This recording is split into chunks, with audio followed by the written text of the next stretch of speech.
What is up, guys? What is going on? How are you guys doing? I'm going to do a little something different on this video. I'm going to get into retirement, growing old, all of that subject matter, which is what this video is about. But I'm going to start off by saying a couple of things. One, I'm leaving my phone on, so if it goes off, I hope it doesn't interrupt the video if it goes off. I usually put it on airplane mode when I do these videos, but I'm expecting a call, so I might get interrupted. Birds are building a nest on my light. Second thing, I smoke. Yes, I'm slowly but surely killing myself, but you know, every man's got a crutch, and that's my only one. I don't do drugs, I don't drink, I don't do all those other things. Gotta have a little pleasure somewhere along the line. So on this video, I might smoke because it's going to be a bit long. That's the two things I want to cover right out the gate. So the calls might come in and the smoking thing. What I meant by doing something a little different, I have put out in the last 5 months, I think, a dozen different videos. And I'm gonna kind of revisit a couple of those that I've already put out recently and talk about those because they're in my channel. You can go to my channel and scroll down all the videos that I posted in the last 5 months if you want to see the full part of that, because some of what I'm going to say on this video kind of pertains to those other videos I put out, so that I don't have to repeat myself about the other stuff that I talked about already. One of them has to do with being married for 25 years and then divorced at 60. And then it's like, where do I go from here? You know, like, where do I go from here at 60 years old, divorced, and then trying to get somebody into my life as an older person? Which I talked about on that video. I forgot what I titled it, but it's like 60, alone, broke, etc., etc. Which also ties into another video I put out a couple months ago about dating at my age. And I am past 60. I'm coming on 65 here pretty soon this summer. So dating is very, very difficult at this stage for a lot of different reasons. But mainly because at this age, most women who are already taken. Like, I would have my luck possibly with a widow that her husband already kicked off or whatever, but those are few and far between. Oh, there's my call. Yeah, I'm gonna ignore it. Those are few and far between, but even with the ones that are potentially out there, they're not really interested in getting into another relationship, especially if they watch their husband die, because most likely they've been married for 30, 40, 50 years. So there's that. It's kind of an odd situation. I've never really had, I've never been a player for sure, but I haven't had an issue finding a date through my life in the course of at least a couple of months. I've gone the last 4 years since my divorce without really being able to date. A couple of them that kind of dive bomb, you know, the dates from hell type of thing, but not really anybody that I could connect with. That's another video I have all about dating at my age, which leads into what I just said about not being able to have a date or find somebody to connect with at my age, which leads into another video that I put out a couple of weeks back about having gone to the Philippines and meeting this young lady who's not that young. She's actually a grandmother by now, but she looks nice. You know, she's got a good personality. We got along great. We spent intermittently a couple weeks together through the last few years, a couple weeks together, and then a solid 2 weeks back in the end of February. Solid 2 weeks. I even made her birthday very special. A lot of details to that story, but that's also in my library of videos. And I thought I had a connection with her. I genuinely thought, this is the one. This is the one. I finally found somebody. I finally found my match. I finally found my, not soulmate necessarily, but at least my life mate. To where, yes, we could get along, we could be in each other's company, and, you know, not get bored of each other. So I thought. And then she pulled the rug from under me in a lot of different ways that I'm not happy about and I'm very confused by. And she hasn't really made any effort, even in recent weeks, she hasn't made any effort to have any kind of conversation with me, to explain her behavior, to be forward with some of these things that I have questions about. Like, she's very sneaky. She's sneaky, and sometimes being sneaky means that you're doing something behind somebody's back, and sometimes it means you're not putting out all the information. You're not being forthright with information. And that's what's happening with her. I don't know that she's being sneaky, but she's not being forthright. And it's very, very annoying because, you know, again, I thought I had somebody. I thought, but it takes two to tango, right? And so whatever her issues are in her life or with her, sorry about my phone, whatever issues are going on, I have no idea, and she won't tell me. So we're basically done as far as I know, because I've done everything. I put 100% effort of me, of everything that I have, into her. And she's probably put about, I don't know, 65, 70% of herself in at times. And then other times it's like 10% or 5%. It doesn't feel equitable. That's another video I have. The other videos that I've had recently has to do with my experiences in Jamaica. And it's very, very funny because a lot of Jamaicans go on those videos that I have. I've got 3 of them talking smack about Jamaica because I got a 22-year history there. And a lot of Jamaicans come on there and like, oh, you're right on point. You know exactly what you're talking about. Yes, exactly, blah, blah, blah. And they know, because they know that what I'm saying is the truth. Even though it's negative, it's the truth. And then there are the others that I already expected, the trolls. And a troll is basically trying to get a reaction out of you. Which I find entertaining. It's amusing, but it doesn't really matter. It doesn't change the truth. It doesn't change anything of what I said in the video. Everything I said is the truth. But, you know, Jamaicans are very proud, regardless and despite the bad stuff and the disgusting behavior and everything that goes on there. They're just going to push back, and I expected that. And they have, and I don't really care. I might entertain some of the comments, but like one of them said today, SYM,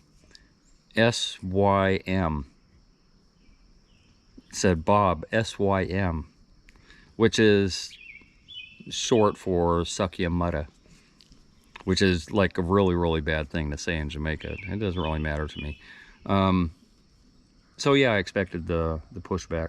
I expected the negative things that people would say. So those are the most recent videos, my 3 Jamaica videos, the Philippine woman who apparently tricked me, my divorce after 25 years, and dating at my age. And then there's some other videos I have in my catalog, I mean, in my video feed, you can see. I talked about credit card debt.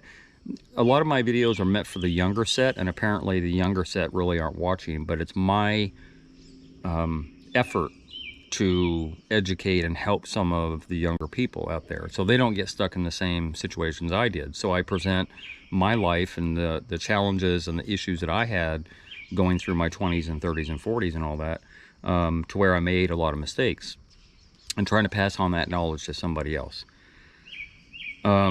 And so, yeah, there's a video all about credit and finances and all that stuff. There's a video about mistakes that I made, you know, about not doing some of the things that I did. There's videos that you can go look on my channel. So I just wanted to kind of give a preface to who I am and what my channel is about, but also what my videos are about, life experiences, and sometimes just thoughts. And so this one today is about thoughts. As I said, I'm coming up on 65. Here's a really weird thing. Last week, I get this mailing from the state. I get a mailing from the VA and somebody else, I forgot, but they were all the same basic information. Has to do with Medicaid and Medicare. Yes, at 65, you automatically become eligible and are enrolled by default somehow or another into Medicaid and Medicare, which is kind of weird. Like, how did you know? And of course they know because they have all your records.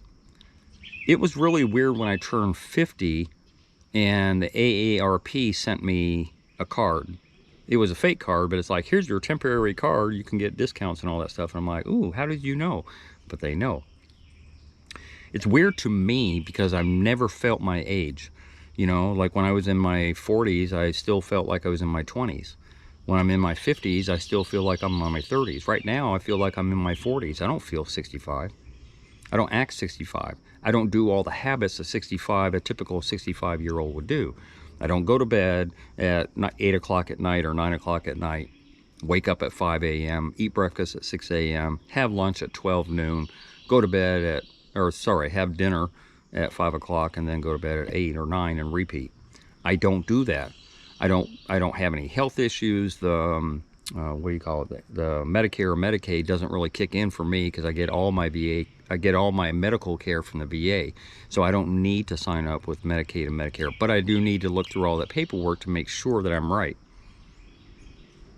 It's a really weird conundrum that you never anticipate until you creep up on it and you start realizing, wow, I'm getting old.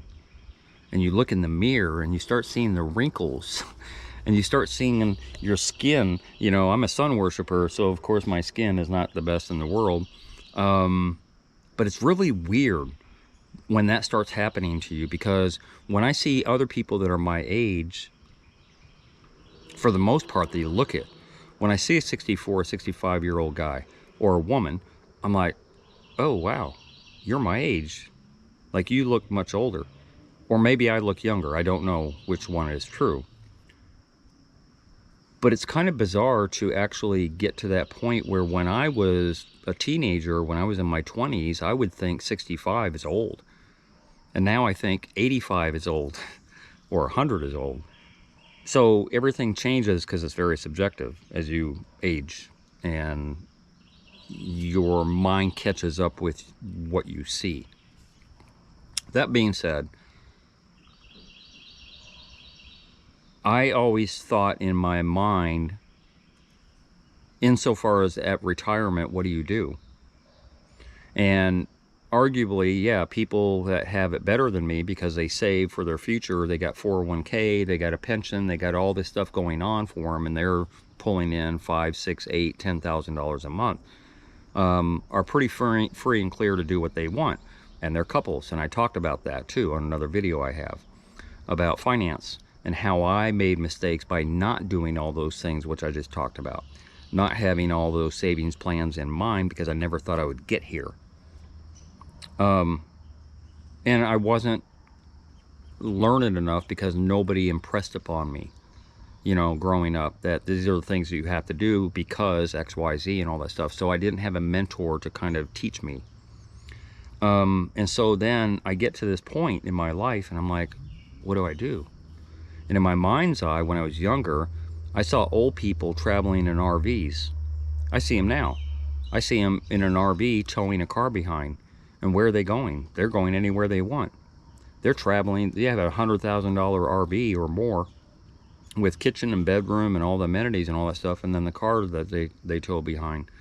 So they're going to a campsite in this state, and then maybe the Grand Canyon, and then maybe Mount Rushmore, and then maybe here, maybe there.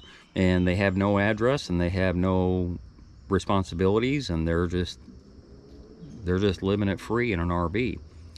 And then some people still own bricks and mortar. They still have a house, but then they have the RV and they go out for a couple months, travel, take their time traveling, go see the sights, and then they pull up in their driveway. And then for a couple, 2 or 3 more months, or however long, they stay at home and garden and do all these other things. I don't know what old people do.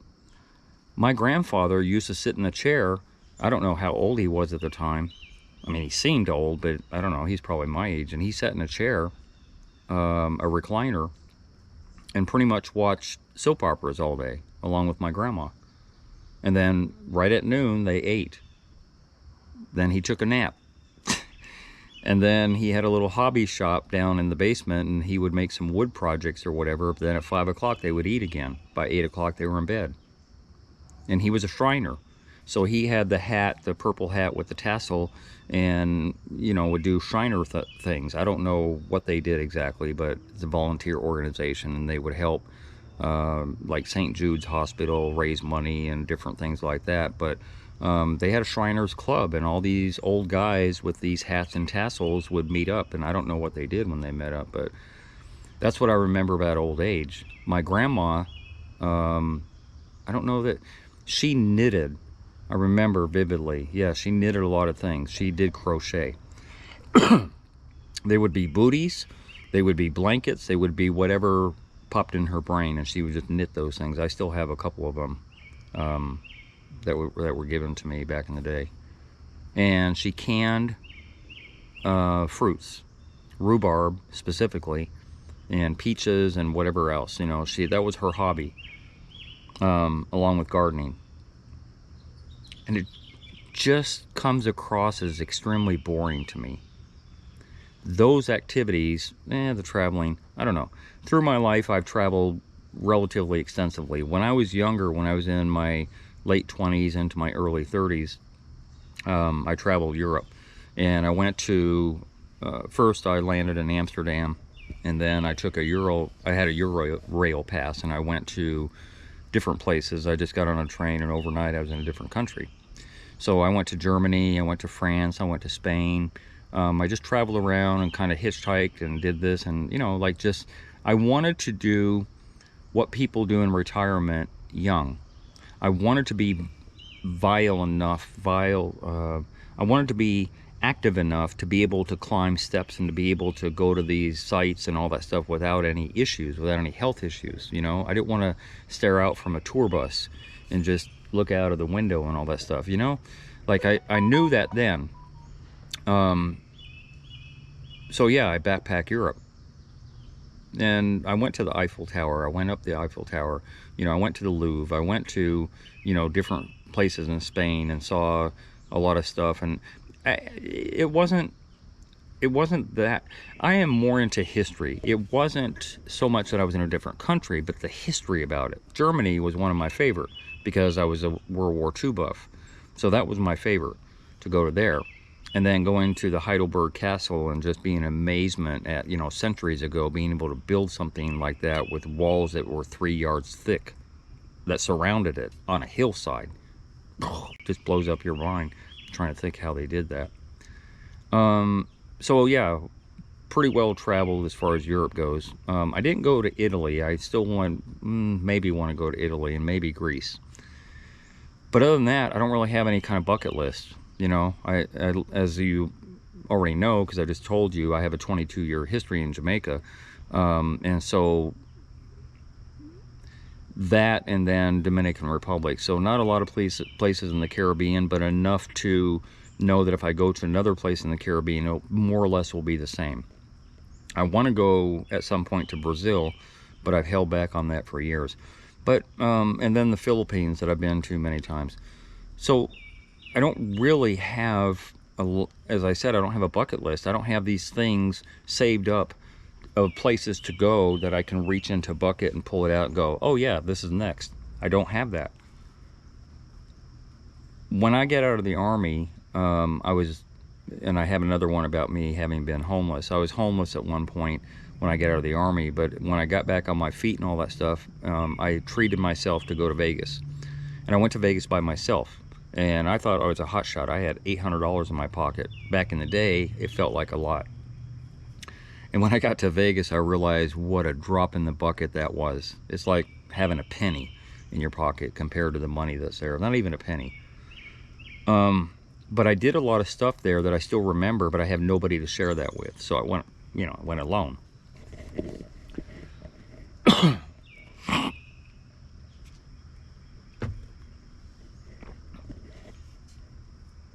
A big thing with traveling and exploring and doing things is sharing those experiences with somebody. The same way I can do with my friend from the Army, who I've known now for 45 years. We can look back on our times back when I was 17, 18 years old and he was 21, 22. We can look back and talk about those times because we have that in common. Same with my ex. If I called my ex and say, hey, do you remember when we did XYZ? And it's like, yeah. But when you do things alone, it's not a lot of fun.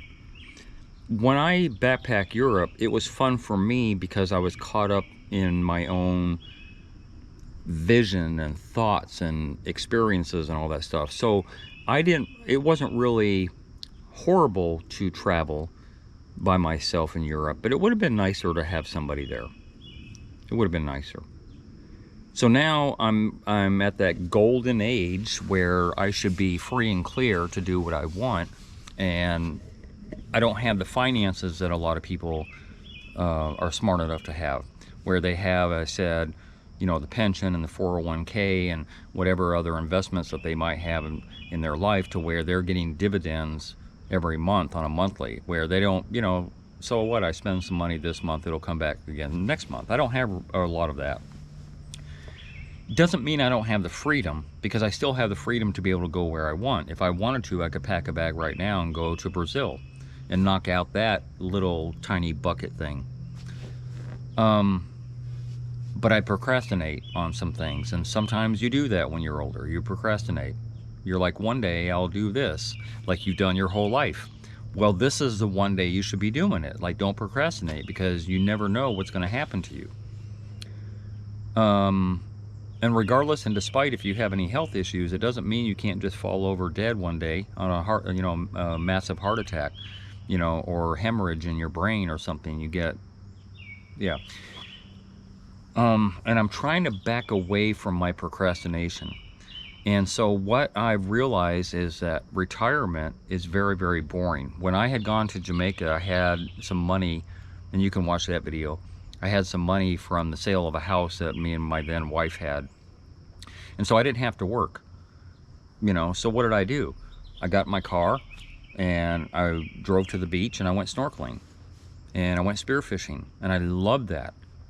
That was pleasure for me, and I didn't care if I had somebody with me or not. That's a very it's solitary, but it's also dangerous. You're not supposed to dive alone, but I did. I would go on road trips. I would discover the rest of the island. I would, you know, there were certain things that I could do out and about, but on rainy days you can't do that. So what did I do? I stayed at home and built my furniture. You can watch that video.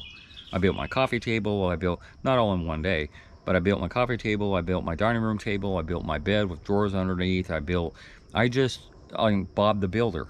I just built things out of attrition.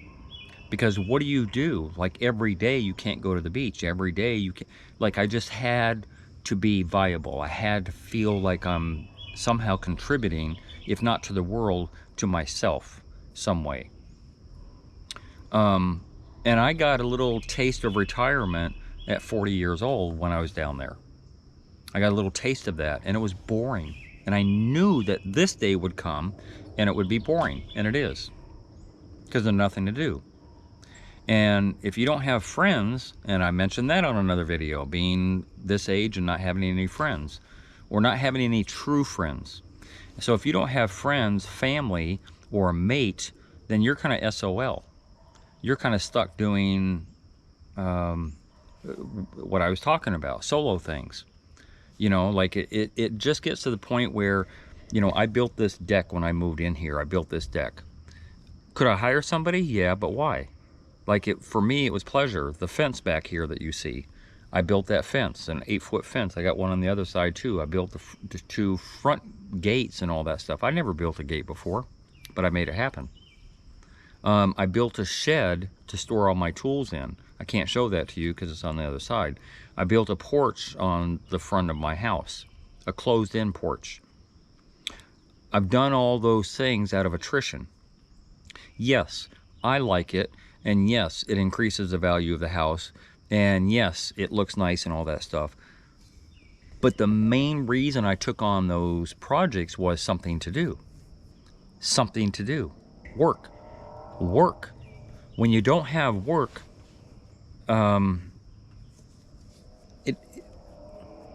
you feel useless. You feel like you're not contributing, you're not part of the world. The world is happening around you. You go to Walmart to go grocery shopping or whatever, and the traffic is still going on, and the dump trucks are still dumping their dirt over here, and like lawyers are still going to court. Ooh, I got to be there at 8 o'clock. The world is still going on without you. Everything's happening without you. You've kind of stepped off of the world, but the world is continuing to spin and do exactly what you were involved in, but now you're not involved.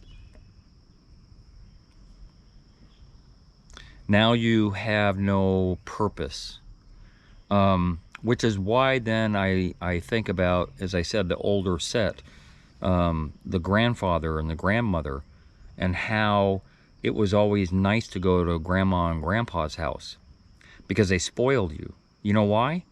Because they were bored. They had nothing to do. They didn't have all the responsibilities of raising kids. They already done that. And so now they have a second opportunity to be nicer than they were as parents. So I get that. And more than likely, I'm never going to have grandchildren. I don't know. My son might produce something, but he better hurry. More than likely, I won't have that opportunity to have grandchildren.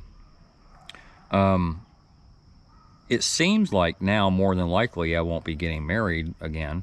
Not anytime soon. I mean, as I said, I'm 65 coming up. Who wants to marry a 65-year-old man? The 65-year-old woman out there has not only not really taken care of herself, for the most part, it's not a broad blanket, for the most part hasn't really taken care of herself.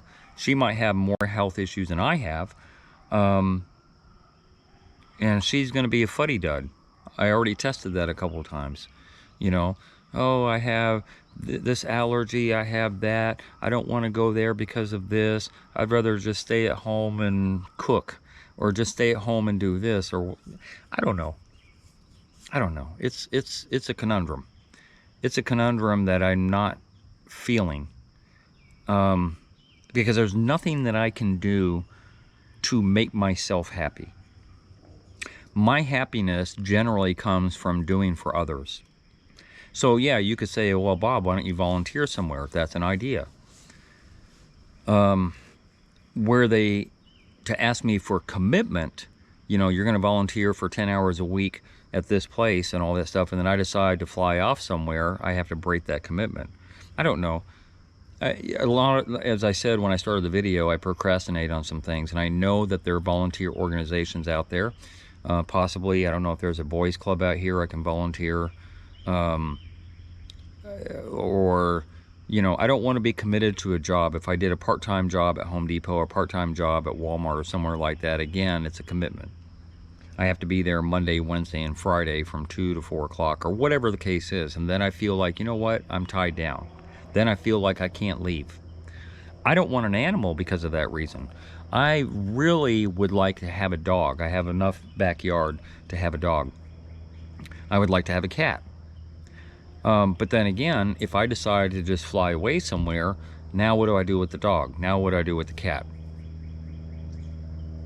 And I don't want to be married to the animal the way another problem that I've found, a lot of women have dogs. And for some reason or another, the last 10 or 15 years, dogs have become a big thing for people where they feel like they're a person, like they're a family member, and they are just addicted to their dogs to the point where, the dog needs, $20,000 in surgery or something like that, and they do it. I don't know. I'm a pet lover too. I've had dogs most of my life. But my priority is still me and not the dog. So if the dog becomes, sick or ailing or something like that, I'm not going to put life support on a dog. A person, yes, but not a dog. So I don't know. I don't have a lot of hobbies. As I said before, I'm a snorkeler, I'm a diver, I'm a certified diver. I love that. I could get more involved in that, but again, it's not really a solo sport. It would be me and a buddy going diving, so you have a buddy to dive with. I don't play golf. I think it's a horrible waste of time. I don't see any pleasure in golf. Although I've never played, to be fair, except miniature golf. But man, how boring. And then how many times can you play golf in a week? I don't have, that's the problem too. I don't have solo things that I can do. You know, a bowling league or going out to play pool with a league or something like that. How do you even get started? How do you get involved in something like that? I don't know. I don't know. I don't have the answers. I would like it if somebody in the comment section could make some suggestions.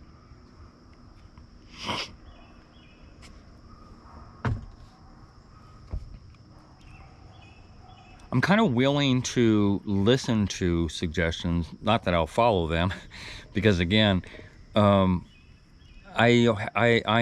tapping out on the projects I have around the house. I have a couple more semi-major projects that I want to undertake in the next month or two. But when they're done, I have nothing that I can produce here. And without any work coming in, you know, sometimes I don't leave the house for a week.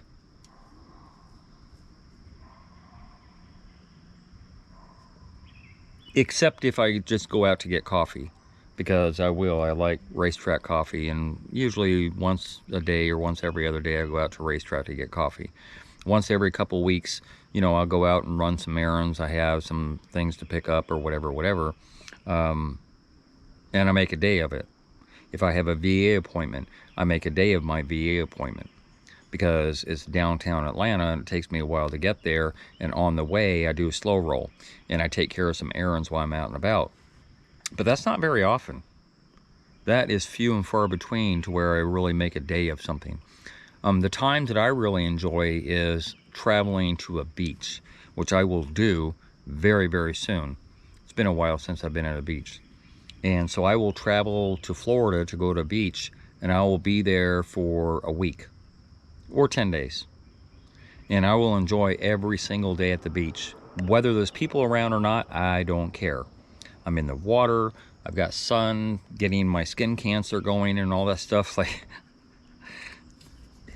I said that kind of as a joke-ish. That's about all the pleasure that I get.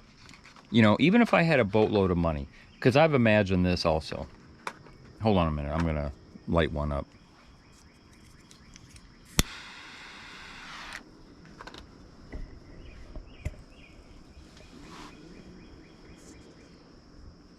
If Elon Musk or somebody out there saw this video and they said, hey Bob, I'm gonna make your life a whole hell of a lot better, and then just handed me a briefcase, and in the briefcase was $2 million, because like I said earlier about that penny in your pocket, like the money analogy that I gave, $2 million for an Elon Musk would mean nothing. He wouldn't even miss it. And so he gives me the briefcase and I open it up and there's $2 million in there. I wouldn't be excited. I'd be shocked, but I wouldn't be excited. I wouldn't go on a spending spree. There's nothing, I don't wear fancy jewelry. I don't wear fancy clothes. In fact, I don't even necessarily dress well most of the time. I'm not a foodie. So going out to restaurants and spending on filet mignon or lobster. Ooh, I do like some lobster though. Spending money on food doesn't really impress me. It doesn't, I'm from Los Angeles and I don't like that bougie attitude, that very pretentious attitude, because I grew up that way around people like that and I can't stand it. So I wouldn't go out and charter a private jet and fly around the Caribbean. Like, those aren't the things that would make me happy. More than likely, I would give most of that money away, because somehow or another I'm wired to enjoy other people's happiness. I'm wired that way. I like it.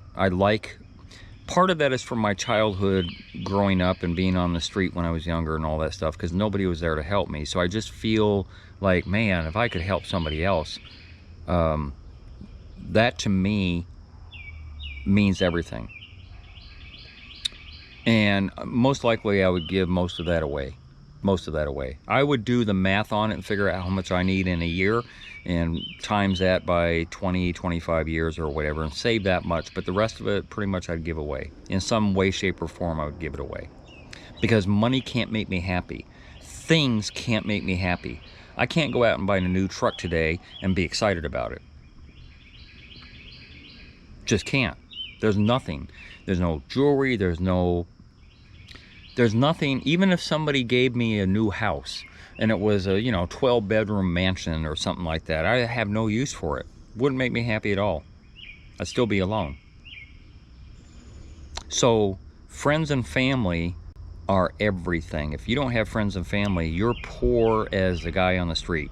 You're poorer than that.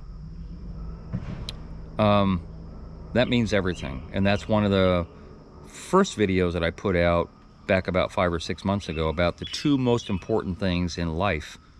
And that is, and I'll give you the secret so you don't even have to watch the video.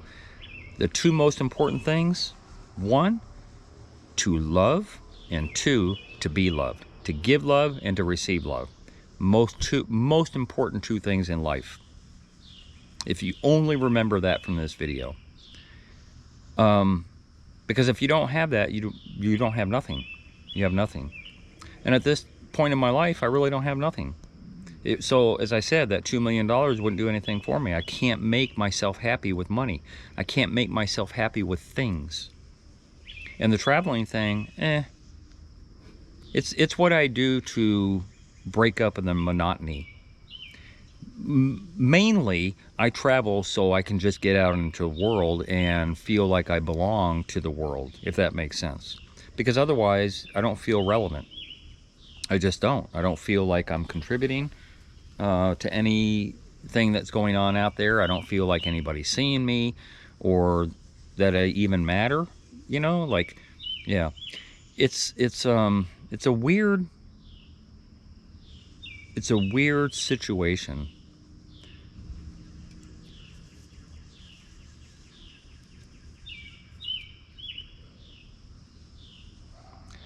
As I've said before, when you get older, it doesn't get better. I just had a friend of mine die 3 days ago, and I have known him for 30 years. 30 years ago, I was 34, 35 years old, and he was pushing 60 at the time, and I thought he was old. And no, 60? No, he would have been younger than that. He would have been about 50 something. He's 17 years older than I am. And he died, he's 81, and he died on Thursday. And he died of Parkinson's disease, which he's been kind of battling with for about the last 7, 8 years. And it's been a downhill, very, very slow train wreck. It's been the death of 1,000 cuts, really. And finally it came 5 a.m. on Thursday morning. And he didn't really, aside from his Parkinson's, he didn't really have a fruitful life for the last 15 years. 12 to 15 years, he didn't have a fruitful life. He wasn't relevant. He didn't need to work. He was retired at that point. And he wasn't relevant to anything except his wife. And he had nobody around him when he died. All these friends that were so-called friends through his life, and a very, very nice guy, much nicer than I am. But yet nobody was around at his death. Nobody. I visited him constantly through the last couple of years, especially as he got worse. But I was the only one, and his wife. That was it.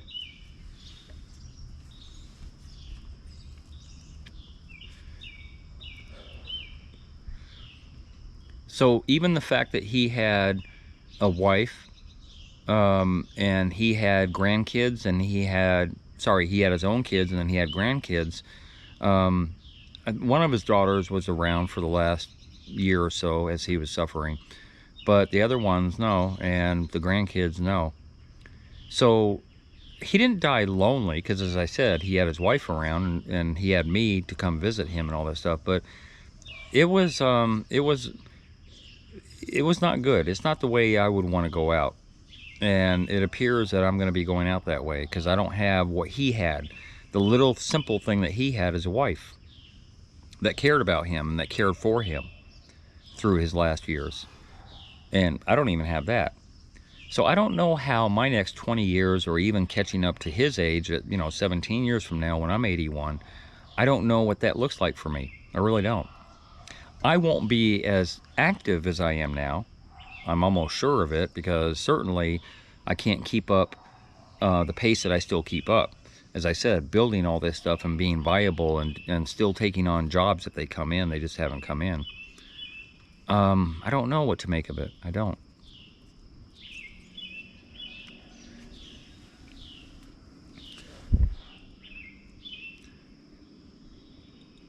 For some reason, I felt like that woman that I met in the Philippines would be my companion for life. She would be my wife. She would be that person that would see me through to my death. She would be that person to take care of me in my old age. She would be that person that I could love on, and that she could love on me, and that we could go on road trips and we could travel and we could do all those things. Maybe I would get an RV. Maybe you would see us driving down the road, her in the passenger seat and me in the driver's seat, driving down the road to go see the Grand Canyon. I don't know. But man, oh man, I realize now why, because I used to think about people in the corporate world, why do you keep working? You're 70 years old, or whatever age they are, they're running a company. Why do you keep working? Just stop already. Go off and enjoy life. But I get it now. I understand that mentality of being viable, of being part of the world, being part of the wheels and the cogs of the system, and the system that we've developed, which is whatever it is. I don't know what the end result is of all this stuff that we do on a daily. I don't know what the end result is. You start becoming more aware, not only the fragility of life, but you question the purpose of it. Because, like, what was this about? What was this last 40 years of struggling and surviving and living and struggling and surviving, and then getting to this point here where you're comfortable, but you're still not happy? To be fair, I have a lot better off than a lot of people out there, so I count my blessings. But again, if you don't have friends and or family or people around you that love you, you're worse than broke. You have nothing.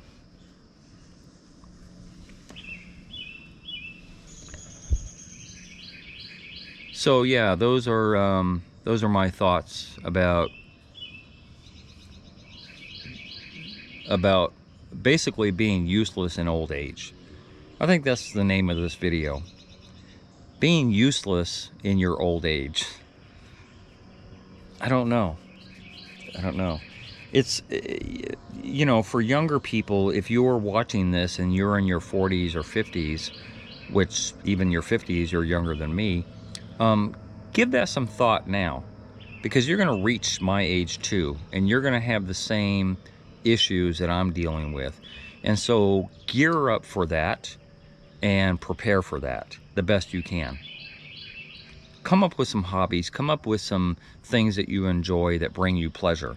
Come up with something where you can feel like when you're 65, 70 years old, that you're relevant in your old age. Because it's going to happen to all of us. And it's weird when it happens to you. When it happens to you, because you never think it's going to happen to you, and it will. And when it does, you're like, interesting. You have to go through all these stages in life to reach this. I wish I did have a mentor. I wish I did have somebody, to tell me or to warn me on YouTube, if YouTube was around in the 1980s, hey Bob, you might want to think about this, and you might want to think about that, and 401k and this and that and blah blah blah, and get some friends and keep those friends, and don't sweat the small shit. I had run into a couple on a job years ago, and I was chatting to the guy. He was in his 80s by that time, and he had been married for 50 years. And 50? Yeah, I think it was 50. I'm like, wow, I was impressed. I'm like, wow, that's a long time. And he's like, yeah, I have this letter from the president. And he showed it to me. And I said to him, what's the secret of a 50-year marriage? What is the secret? And he said to me, 2 rules. 1, don't sweat the small shit. 2, everything is small shit. When something really life-changing happens, you know, your house catches on fire, or somebody has a health issue and you end up in the hospital, things like that are important. But all the other stuff that you get angry or upset about or ruffle your feathers or whatever, it's all small stuff. Don't sweat the small stuff. Yeah. So that's all I have to say. Take it for what it's worth, but think about your old age. Think about what it is that you want to do where you feel, if you're by yourself especially. If you have a partner, if you have, you know, a life mate or something like that, then this video doesn't really pertain. But if you're by yourself, think about it. Think about what it is that you can do where you feel that you've contributed. And it doesn't have to be on a daily. It could be, you know, once a week or once a month that you've done something positive. And I'm going to take my own advice, and I'm going to start looking into volunteering somewhere or joining some type of organization where I can somehow make a difference. So yeah, I'm going to take my own advice on that. And my sign off, I've already figured it out. My sign off that I said last time on the other video, bark, what did I say? Wag more and bark less. Best advice out there. Anyway, till next time. I don't know what the next topic will be. I'm sure I'll think of something. I'm sure there's something up here that I've gathered information about through my life that I can share to the cyberspace as it is. Anyway, later guys.